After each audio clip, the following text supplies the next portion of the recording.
Just days before his dramatic capture by U.S. forces, Venezuela's president was striking a very different tone. In what is now being seen as his final interview as a free man, Nicolás Maduro spoke of dialogue, oil deals, and cooperation with Washington, words that stand in sharp contrast to the military operation that followed. Let's take a look at what Maduro said and what it may reveal.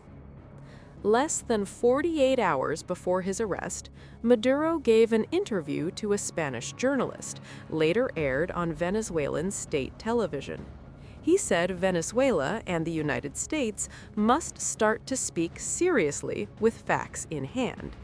The remarks came amid mounting U.S. pressure, sanctions, and an expanding American military presence near Venezuela. Maduro revealed he had spoken directly with U.S. President Donald Trump once. He said Trump called him from the White House on November 21st, describing the 10-minute exchange as respectful. Maduro portrayed the call as evidence that dialogue was possible even as tensions between the two nations escalated. In the interview, Maduro made explicit offers. He said Venezuela was ready to cooperate with the U.S. on combating drug trafficking and open to American investment in its oil sector. Citing Chevron, Maduro said U.S. companies could invest whenever they want, wherever they want, and however they want. At the same time, Maduro accused Washington of ulterior motives. He said U.S. pressure was aimed at seizing Venezuela's vast resources, oil, gold, and rare earth minerals. Maduro framed American actions not as law enforcement, but an economic and geopolitical grab. On drug trafficking, Maduro forcefully rejected U.S. accusations that Venezuela is a narco-state.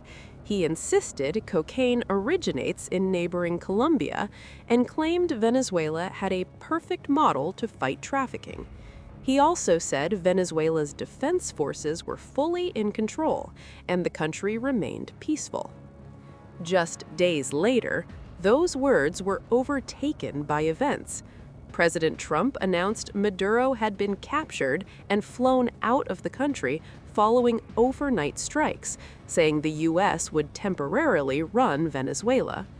Maduro's final interview now reads less like diplomacy and more like a last attempt to change his fate.